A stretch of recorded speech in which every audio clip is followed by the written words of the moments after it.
This is the video for Topic 5, Partnerships with Family and Community. Effective partnerships between parents, families, and schools can result in better outcomes for students. The better the engagement between parents, families, and schools, the greater the positive impact on student learning. Much and Collins, 2012. Study results show the rich confluence of community resources that can, with vision and coordination, significantly aid all local students, including those from low-income families. Alman and Holly, 2013. Didn't you have ads in the 20th century? Well, sure, but not in our dreams. Only on TV and radio. And in magazines. And movies. And at ball games. And on buses. And milk cartons. And t-shirts. And bananas. And written on the sky.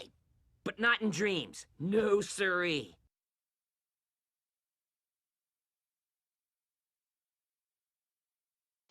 Striking a balance between forming community partnerships and endorsing organizations. In a climate of decreasing budgets, what is the appropriate relationship to establish with sponsors? If gym mats are donated by a community club, is it appropriate to place a banner in the gym recognizing that group? If the gym mats were donated by McDonald's or Pepsi, would this be different? Another important benefit of community partnerships is the opportunity to support students and families through better communication. Stronger communication pathways between schools and community agencies and other government agencies can certainly lead to a more effective service delivery model. Therefore, if this is the case, that stronger communication between these ministries leads to more effective service, then should these different departments freely share information without barriers? Globally, there are other examples of partnerships between agencies, such as the SSBA model. Examples of partners in this model include police, justice, community development, and schools. Through the use of technology to create a shared database, partnerships between these agencies was strengthened. Collaborative partnerships also exist in Alberta in examples such as the Violent Threat Risk Assessment Protocol, or VITRA for short. Whenever a potential threat or a risk to a child is established, any of the many community partners can trigger a risk assessment, allowing a free exchange of information between community agencies and ministries. Other models, such as the Complex Case Team, come together as partners to support families in a collaborative nature. Peter! That is it! I don't want to share anymore! With this collaborative process in mind, who can our schools turn to in order to build community partnerships, establish interlinking support networks, and share information to support children? Regardless of the size of our communities, we can find agencies such as RCMP, the Food Bank, Big Brothers Big Sisters, FCSS, and many others. With these potential partnerships at our fingertips, should provincial and local ministries and agencies freely share information? Parental involvement is clearly linked to children's academic, social, and emotional development, and building parent-school partnerships is one strategy for improving student success worldwide. Price Mitchell, 2009.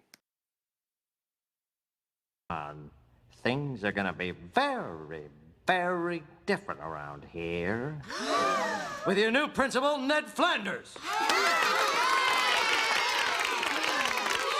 Well, tippity top of the AM to every good buddy here. As chairman of the PTA, I am diddly delighted to take over, and I think I can put the pal back in principal.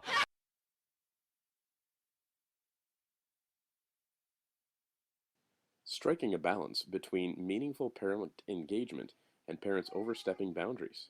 Are you comfortable with parents taking leadership roles in organizing school events, discussing teaching practice in public, criticizing teachers, or questioning teacher competence, being involved in writing school policy? Oh my God, the PTA has disbanded! No, the PTA has not disbanded. Another important, and in Alberta, a mandatory method for engaging parents is through a school council. As leaders in our schools, we have a responsibility to engage parents and community members through this organizational structure.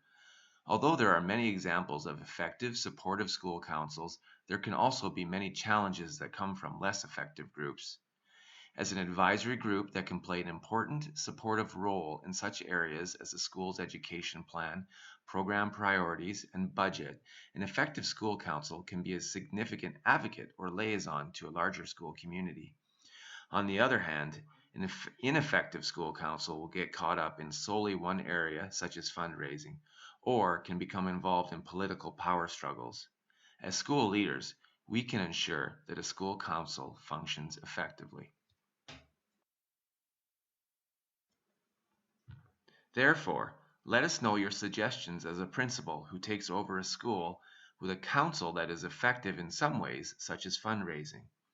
The council, though, is also dysfunctional as they insist their suggestions become policy and infighting is a commonplace. What advice do you have for this principal? Conclusion. Forming partnerships is a challenge. It involves an element of risk and some giving up of control. The benefits of family and community partnerships are significant enough to take some risks, but the risks and pitfalls merit careful consideration.